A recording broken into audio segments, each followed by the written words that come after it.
Ik sta hier bij Peter Horsthuis. Wat gebeurt hier eigenlijk? Zwemmen in de Dokkumergracht. Kan iedereen de zomer al meedoen? Je moet natuurlijk wel kunnen zwemmen, in ieder geval zwemdiploma's hebben en zwemvaardigheid hebben.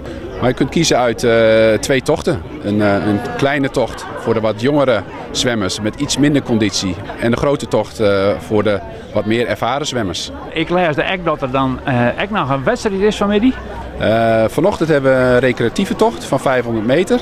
Die start bij het Hellinghoes. En we gaan onder de zeil door en keren bij het podium en dan zwemmen we weer terug. Vanmiddag hebben we de wedstrijd en een recreatieve tocht. En dat noemen we de Nautische Mijl omdat de afstand 1850 meter is. En daar hebben we wedstrijdzwemmers en daarna een hele grote groep recreatieve zwemmers. Totaal zullen vanmiddag een 100 zwemmers in de grachten liggen en vanochtend een 30.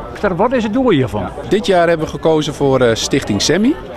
Stichting Semmi, ik denk dat de meeste mensen misschien de actie van Stijn wel kent, de nagellakactie. En Stichting Semmi probeert geld in te zamelen voor wetenschappelijk onderzoek naar hersenstamkanker bij kinderen.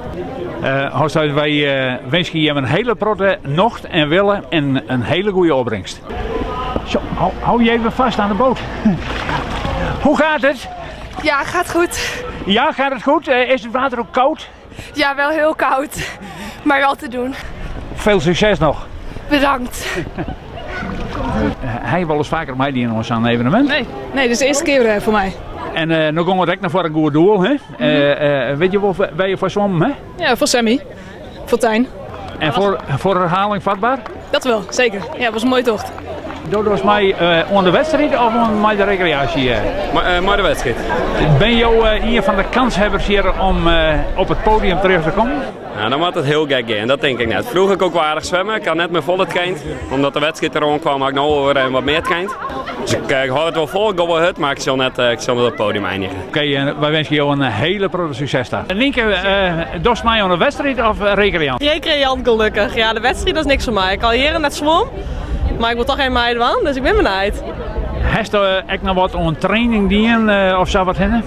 Nou, in de vakantie heb ik een paar keer in de zee zwemt, maar daar bleef het dan ook bij. Dus ik heb net volle training hoor, maar we doen gewoon op karakter, Joet. Dan wens ik je een hele grote succes daar. Dankjewel.